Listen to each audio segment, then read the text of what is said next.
세계에서 가장 낮은 출산율을 기록하고 있는 우리나라가 이제 지방을 넘어 국가 소멸을 걱정해야 할 처지에 놓였습니다. KBS 대구방송총국은 지역의 관점에서 저출생 위기를 진단하고 해법을 모색하는 기획 뉴스를 앞으로 3달간 이어갑니다. 오늘은 첫 순서로 저출생 극복 예산으로 수백조 원을 쏟아붓고도 실패한 정부 정책의 문제점을 박진영 기자가 보도합니다. 지난해 우리나라의 합계 출산율은 0.72명.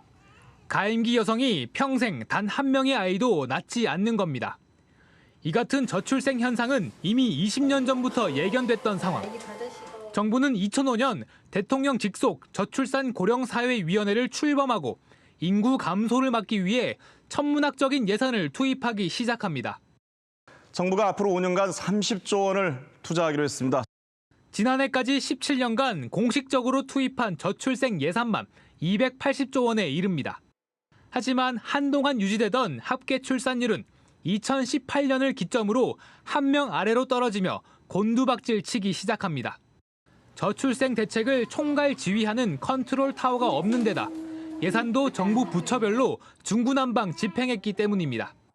젊은 세대의 출산과 유아를 지원하는 정책보다는 청소년 스마트폰 중독 예방과 직장 내 성희롱 대응 등 적합성이 떨어지는 사업들도 저출생 극복 예산으로 포장됐습니다.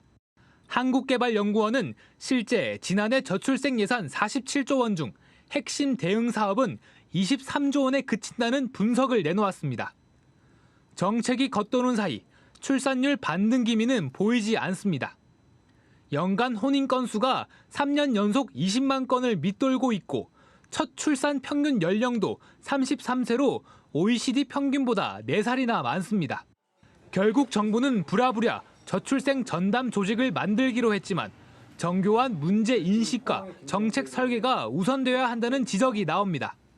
엉뚱한 예산들이 많이 있었고 그래서 예산의 효율성, 아이를 낳고 키우는데 직접적으로 지원하는 그런 예산의 비중을 늘려야 된다. 그다음에 정책 내용들을 실질적으로 컨트롤할 수 있는 그런 권한을 이제 가져야 되고 지방 소멸을 넘어 국가 존폐 위기에까지 내몰린 한국. 반전의 기회를 만들 골든타임이 얼마 남지 않았습니다. KBS 뉴스 박진영입니다.